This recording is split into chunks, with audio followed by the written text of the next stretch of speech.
Hello guys, आप सब कैसे हैं और सब बढ़िया। गाइस हमने पिछली वीडियो बनाई थी आप लोगों के लिए पार्ट 1 के नाम से।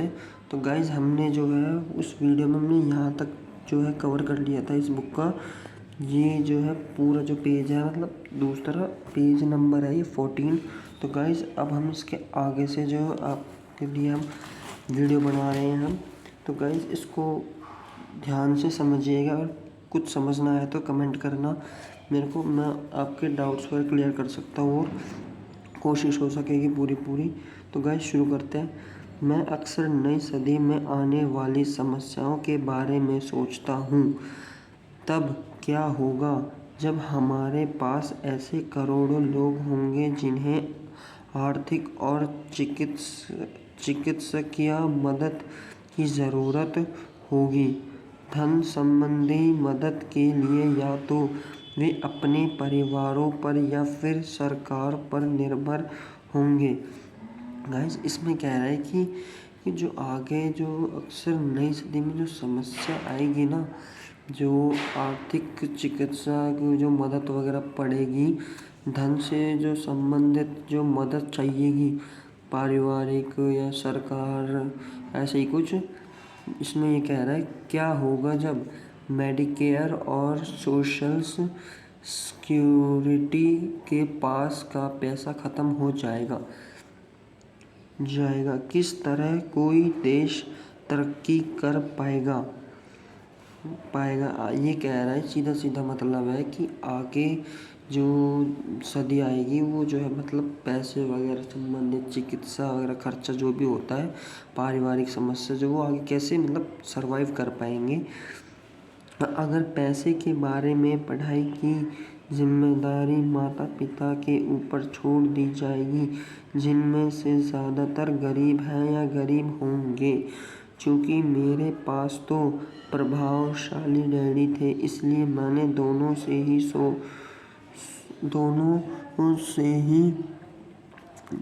इसमें गाइस ये जो है दोनों से ही सोचते सोचते मैंने यह भी जान लिया कि किसी व्यक्ति के विचार उसकी ज़िंदगी पर कितना ज़बरदस्त असर डाल सकते हैं। उदाहरण के तौर पर एक डैडी को यह कहने की आदत थी, मैं इसे नहीं खरीद सकता। दूसरे डैडी इन शब्दों के इस्तेमाल में चिढ़ते थे। वे जोर देकर कहा करते थे कि मुझे इसे बजाय यह करना चाहिए, मैं इसे कैसे खरीद सकता हूँ। गाइस इस लाइन का जो मतलब है ये है कि जो मतलब बहुत से लोग सोचते हैं कि मैं ये नहीं कर सकता, मैं जो इस चीज़ को नहीं खरीद सकता, वो ये सब सोचते हैं। तो गाइस और बहुत से जो ऐसे लोग होते हैं कि स्पेशली जो रिच होते हैं ना, वो हमेशा ये सोचते हैं कि मतलब कि इस चीज़ को ख़रीदा कैसे जाए। समझ रहे हो ना गाइस। एक के बाद बात ख़त्म हो जाती है और दूसरे में आप सोचने के लिए मजबूर हो जाते हैं। मेरे जल्द ही अमीर बनने वाले डैडी ने मुझे समझाया कि जब हम कहते हैं मैं इसे नहीं खरीद सकता, तो हमारा दिमाग काम करना बंद कर देता है। गाइस कहते हैं जो हम सोचते हैं हमारे दिमाग भी उसी तरह ही काम करता है। तो ये बात वो यहाँ पे कही जा रही है। इसके बजाय जब हम यह सवाल पूछते हैं मैं इसे कैसे खरीद सकता हूँ, तो हमारा दिमाग काम करने लगता है। गाइस अगर आप किसी चीज़ के बारे में कहेंगे कि मैं ये कर सकता हूँ, तो गाइस तुम कर पाओगे उस काम को। अगर तुम पहले ही उस काम को मना कर दो तो गाइस तुम कर ही नहीं सकते, तुमने पहले ही हार मान ली। उनका यह मतलब नहीं था कि आपका जिस चीज़ पर दिल आ जाए उसे खरीद ही ले। वे लगभग दीवानगी की हद तक अपने दिमाग को कसरत करवाना चाहते थे, क्योंकि उनके ख़याल में दिमाग दुनिया का सबसे ताकतवर कंप्यूटर है। गाइस आपको मैं बता दूं, हमारे पास जो दिमाग जो है ये बहुत ही ज़्यादा ही इंटेलिजेंट ख़तरनाक इंस्ट्रूमेंट है ये। अगर हम इस्तेमाल करें तो गाइस ये दिमाग ऐसा है, आप इससे जो है दुनिया जीत सकते हैं। होना चाहते थे, क्योंकि उनके ख़याल से दिमाग दुनिया का सबसे ताकतवर कंप्यूटर है। मेरा दिमाग हर रोज़ तेज़ होता जाता है क्योंकि मैं इसकी कसरत करता रहता हूँ। इस कसरत का यहाँ पे मतलब है कि अपनी स्किल्स को बढ़ाना, अपनी नई-नई चीज़ें सीखना, डेवलप करना, अपने दिमाग को नई-नई नॉलेज गेन करना। इसका ये मतलब है कसरत का। यह जितना तेज़ होता जाता है, मैं इसकी मदद से उतना ही ज़्यादा पैसा कमा सकता हूँ। उनका मानना था कि मैं इसे नहीं खरीद सकता। कहना दिमागी आलस्य की पहचान है। हालांकि दोनों ही डैडी अपने काम में कड़ी मेहनत करते थे, परंतु मैंने देखा कि पैसे के मामले में एक डैडी की आदत यह थी कि वे अपने दिमाग को सुला देते थे और दूसरे डैडी अपने दिमाग को लगातार कसरत करवाते रहते थे। गाइस, इस लाइन का मतलब है कि जो गरीब डैडी जो थे वो ये कहते थे मेरे से नहीं होगा, मैं इसे खरीद ही नहीं सकता। तो गाइस वो आलस्य में कुछ भी काम करते थे, वो भी तब भी यही कहते तो कुछ काम कर ही नहीं पाते थे वो। इसका दीर्घकालीन नतीजा यह निकला कि एक डैडी आर्थिक रूप से बहुत अमीर होते चले गए, जबकि दूसरे डैडी लगातार कमज़ोर होते रहे। इसे इस तरह से समझें कि एक व्यक्ति हर रोज़ कसरत करने के लिए जिम जाता है, जबकि दूसरा व्यक्ति अपने सोफ़े पर बैठ कर टीवी देखता रहता है। शरीर की सही कसरत से आप ज़्यादा तंदुरुस्त हो सकते हैं और दिमाग की सही कसरत से आप ज़्यादा अमीर हो सकते हैं। आलस्य से स्वास्थ्य और धन दोनों का नुकसान होता है। गाइस, हमें आलस्य जो है कभी भी नहीं करना चाहिए। गाइस, ये आप सबको बता दूँ मैं, ये बहुत ज़रूरी चीज़ है आज के ज़माने में। आलस्य ही एक जो है, कहते हैं ना, आलस जो जितना सोएगा वो उतना ही खोएगा। गाइस, ये सच बात है। मेरी दोनों डैडियों की विचारधारा में ज़मीन आसमान का फासला था। एक डैडी का सोच था कि अमीरों को ज़्यादा टैक्स देना चाहिए ताकि बेचारे गरीबों को ज़्यादा फ़ायदा मिल सके, जबकि दूसरे डैडी कहते थे टैक्स उन लोगों को सजा देता है और उत्पादन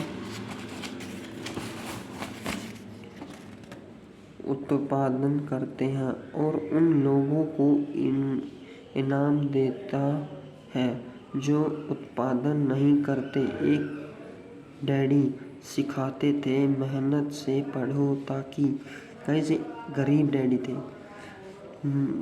तुम्हें किसी अच्छी कंपनी में नौकरी मिल जाए, जबकि दूसरे डैडी की सोच यह थी मेहनत से पढ़ो ताकि तुम्हें किसी अच्छी कंपनी को खरीदने का मौका मिल जाए।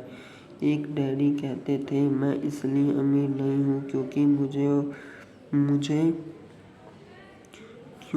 मुझे बाल बच्चों को पालना पड़ता है। दूसरे डैडी कहते थे मुझे इसलिए अमीर बनना है क्योंकि मुझे बाल बच्चों को पालना है। और गाइस, ये एक डैडी ने टेबल पर पैसे और बिजनेस के बारे में बात करने के लिए हमेशा प्रोत्साहित करते थे। दूसरे डैडी भोजन करते समय पैसे की बातें करने के लिए मना करते थे। एक का कहना था जहाँ पैसा का सवाल हो सुरक्षित कदम उठाओ, खतरा मत उठाओ। दूसरे का कहना था खतरों का सामना करना सीखो। गाइस ये सही बात है। अगर आप किसी चीज़ में रिस्क लेंगे, खतरा मोल लेंगे, तभी आप कुछ कर पाएंगे। अगर आप पहले ही सोच दें इसमें हमारा नुकसान हो सकता है, तो गाइस आप कर ही नहीं सकते फिर कुछ भी। एक का कहना था, जहाँ पैसा का सवाल हो सुरक्षित कदम। गाइस हमने पढ़ लिया। एक का मानना था, हमारा घर ही हमारा सबसे बड़ा निवेश और हमारी सबसे बड़ी संपत्ति। दूसरे का मानना था, मेरा घर मेरा दायित्व है। गाइस दायित्व आपको पता होगा, दायित्व मतलब होता है कि एक लाइबिलिटी। और अगर आपका धन आपकी नज़र में आपका सबसे बड़ा निवेश है, तो आप कष्ट में हैं। गाइस इसका मतलब दायित्व का मतलब होता है लाइबिलिटी, मतलब कि जो एक खर्चा है आपके लिए आपका घर। दोनों ही डैडी अपने बिल समय पर चुकाते थे, परंतु उनमें से एक सबसे पहले अपने बिल को चुकाता था, जबकि दूसरा सबसे आखिर में। गाइस मैं जहाँ पे हाथ रखता जा रहा हूँ मैं वही पैराग्राफ पढ़ रहा हूँ, आप कंफ्यूज ना हो कि मैं कहाँ पढ़ रहा हूँ। एक डैडी का यह मानना था कि कंपनी या सरकार को आपका ध्यान रखना चाहिए और आपकी ज़रूरतों को पूरा करना चाहिए। वे हमेशा तनख्वाह में बढ़ोतरी, रिटायरमेंट योजनाओं, मेडिकल लाभों, बीमारियों की छुट्टियों के दिन और बाकी सुविधाओं के बारे में चिंतित रहते थे। वे अपने दो चाचाओं में बहुत प्रभावित थे, जो सेना में चले गए थे। वे 20 साल के सक्रिय जीवन के बाद उन्होंने अपने रिटायरमेंट और जीवन भर के आराम का इंतजाम कर लिया था। वे मेडिकल लाभ के विचार को पसंद करते थे और सेना द्वारा अपने रिटायर्ड कर्मचारियों को दी जा रही सुविधाओं की भी तारीफ करते थे। मिल रही सुरक्षा और नौकरी के लाभ नौकरी से ज़्यादा महत्वपूर्ण हो जाते हैं। वे अक्सर यह कहते थे, मैंने सरकार के लिए बहुत मेहनत से काम किया है और इसलिए बदले में मुझे ये लाभ मिलने चाहिए। दूसरे डैडी पूरी तरह से आर्थिक स्वावलंबन में विश्वास करते थे। वे सुविधाभोग मानसिकता के विरोधी थे। वे यह मानते थे कि इस तरह की मानसिकता लोगों को कमज़ोर और आर्थिक रूप से ज़रूरतमंद बनाती है। उनका दृढ़ विश्वास था कि आदमी को आर्थिक रूप से सुरक्षा होना चाहिए। गाइस इस पूरे पैराग्राफ का अगर मैं आपको एक साथ बताऊं तो गाइस इसका ये मतलब है कि एक गरीब पिता की यहाँ पे बात करी जा रही है कि वो सोचता था कि अच्छी नौकरी लगेगी मेरी, वो जो है सही जगह नौकरी ढूंढता है, मतलब सेफली इसको टाइम से छुट्टियाँ मिले और सेफ मतलब जगह वहाँ का नेचर वगैरह सही हो और उसको पेंशन जो है सैलरी वगैरह जो उसको टाइम पे मिल जाए, मतलब हर चीज़ जो है परफेक्टली चाहता था वो। और फिर उसको रिटायर हो जाए, फिर वो रिटायर होने के बाद आराम करे, फिर इतना पैसा कमा ले मतलब जॉब करके कि गाइस वो जो है अपने बच्चों के लिए वो कुछ कर सके। गाइस मैं आपको बता दूं, जॉब नौकरी करके कभी भी जो है करोड़ों लाखों नहीं कमाए जा सकते आगे के लिए। गाइस मैं आपको बता दूं, नौकरी अगर आप कर रहे हो कोई दिक्कत नहीं, मगर आपको जो है एक्स्ट्रा इनकम भी कमानी पड़ेगी, तभी आप सरवाइव कर सकते हो। सरवाइव का मतलब आप आगे जो है पैसा जोड़ सकते हो ज़्यादा, वरना आज के ज़माने में जो इन्फ्लेशन मतलब महंगाई जो है बढ़ती जा रही है, तो इस कारण जो आपकी सैलरी में से पूरी सैलरी मान लो आप बचा ही नहीं सकते, थोड़ा बहुत ही बच सकता है। तो गाइस इसका यही मतलब है पैराग्राफ का। और यहाँ पे ये जो अमीर डैडी बताते हैं दूसरे डैडी कि ये जो सही नहीं है, ये ऐसा कुछ बताते हैं। गाइस ये ज़्यादा लंबी वीडियो ना होते हुए मैं ख़त्म कर दूँ। गाइस धन्यवाद। अगर आपको समझ आए तो गाइस आप इस चैनल को लाइक करना, कमेंट करना, सब्सक्राइब करना और हमारे साथ जुड़े रहना।